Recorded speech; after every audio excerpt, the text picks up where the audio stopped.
welcome back to Christine's Home Affairs. Today we have a Christmas project that we're going to be working on. It's a really simple project and you can make this with any size squares of fabric that you like. So this is it. It's just a Christmas star. You can use it as a trivet if you want to, or hang it from around the house. Put a great big one up on your tree, wherever you like, or you can make some miniature ones to hang on your tree as well. I'm going to show you how to make this one using the 4.5 inch squares. This one here I think is using 2.5 inch squares. You can make this, as I said, in any size you like. Now in this video I'm using inches, but it doesn't matter if you want to use centimetres or inches. If you want to use a 10 centimetre square, have a 10 centimetre square, or a 4 inch square. It's up to yourself. It's just completely up to you how big you want to make these stars. Seam allowance is 1/4 inch or about 6 millimeters, but as long as you're consistent all the way through, you're going to get this effect. The only thing we need to make these stars is 2 strips of fabric.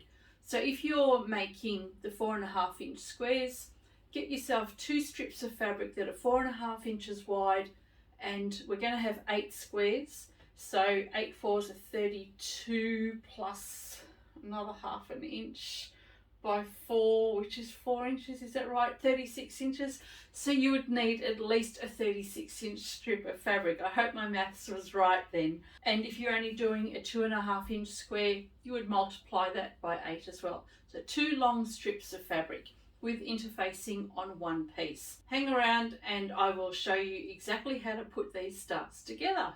It doesn't matter what size fabric you use, as long as you've got enough pieces there to make perfect squares.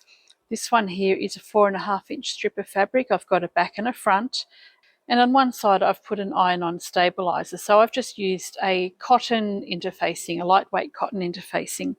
This one here is a 2.5 inch strip, and I've done the same on one side. I've put just a lightweight stabilizer on the one side of one piece of fabric.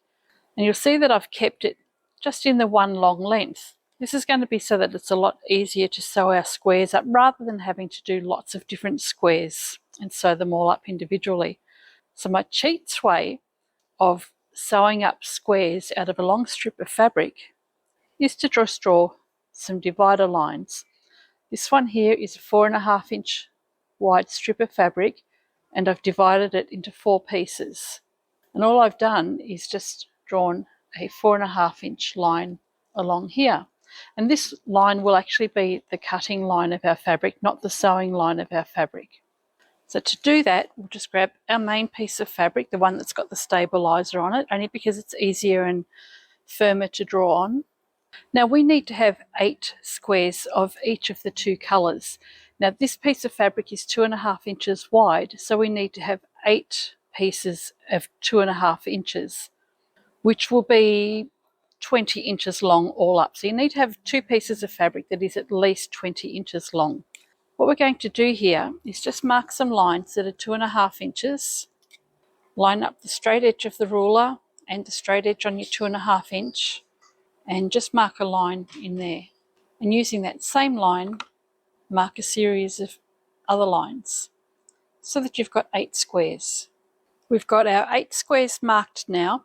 Take your contrast piece of fabric and we can lay that underneath, and we'll pin that together. And when you pin this together, you're going to need to make sure you pin each square section. And just place one pin in the centre and line your fabric up as you go. By just placing a pin in the centre of your squares here, you're going to be able to stitch around quite easily without the pins being in the way. So you really just need one pin in each square. Now that we've gone and drawn our lines, pinned it together, and we have just enough fabric to make 8 squares, we're going to stitch this together. What we will do is just start stitching from next to one of the lines, come all the way around, stitch your square and finish there, and we'll do a back stitch at the beginning and the end. We're using that line there as our seam guide. So if you run your presser foot to the very edge of this drawn line and the outside edges of your fabric and stick with the same measurement, then you'll have the same size square on each of your squares. So I'm using a 1/4 inch seam allowance, which is about 6 mil, but it doesn't matter what size your seam allowance is as long as you're consistent all the way around.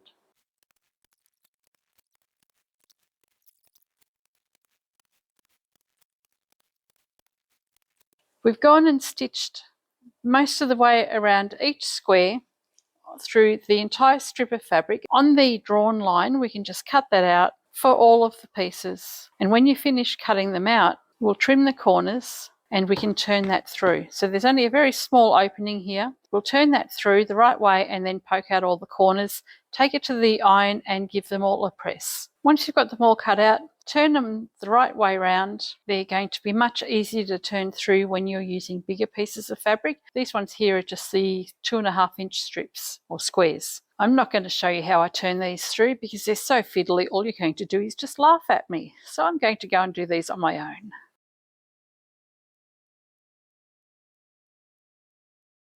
Once you've top stitched your squares, the next thing is to start folding them. I'm going to set these aside for the time being and we'll work on the bigger ones. Fold your fabric in half across the diagonal and you can just finger press the crease, and then we're going to fold one corner into the center. So where you've got your crease line along here, you just want to fold this corner up to the crease line and pop a clip in place there, and then we can flip this over and do the same thing with this corner, and that will just go straight up along that crease. So if you turn it around, you've got predominantly gold on one side with a little bit of red peeking out, and the opposite on the other side. Just to show you that again, fold your fabric in half, across the diagonal, fold one corner over into the center, pop a clip there, turn it over and fold this one across.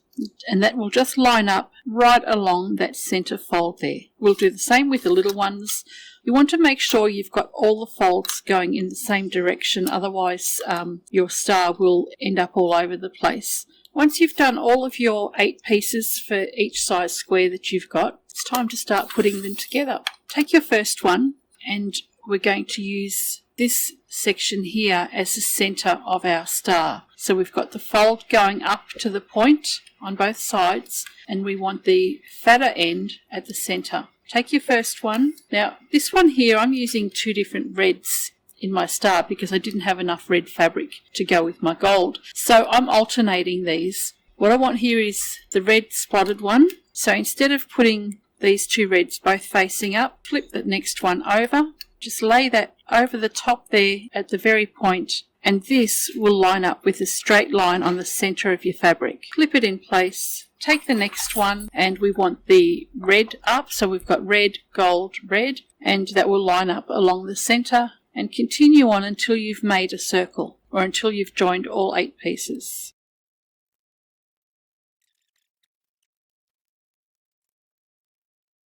And when you get to the last one, place that over the top, but you want this section to go underneath. So just flip that up, position that and clip it down. Then we've got a really nice star. Oh look, this is wrong. So, and I was just about to mention to go and check your work just to make sure you've got alternating colours along here. So I have got 2 reds here. Oh, and I've got 2 golds. So just fix that. All right. So we've got our red, gold all the way around.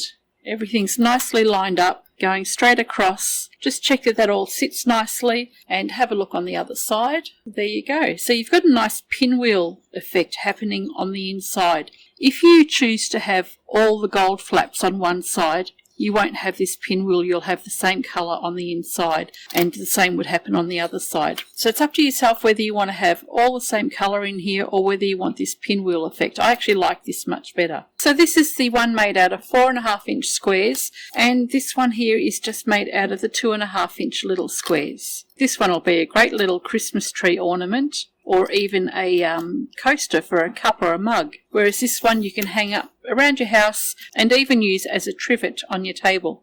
Now that we've got this all clipped together, we can go and stitch it down. What we're going to do is start from this section just here. We're going to stitch up along the edge, come around, stitch up to the top, and then down to this intersection just here.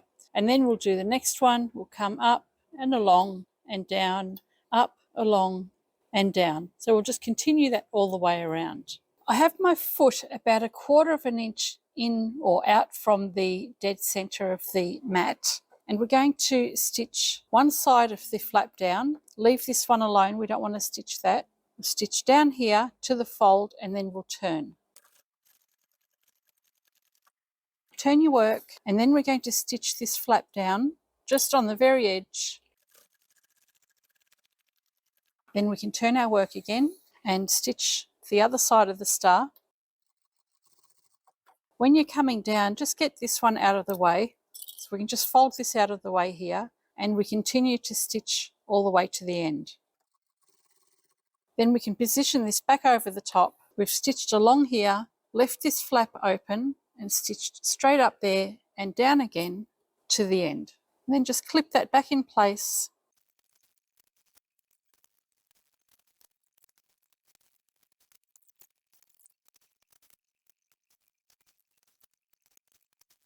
Before you finish the last star, just flip that over, get yourself about 8 inches of ribbon here, fold it in half and just place the raw ends together, and we'll lift one of the stars up, and just where it's going to intersect, we'll place the ribbon and stitch that down.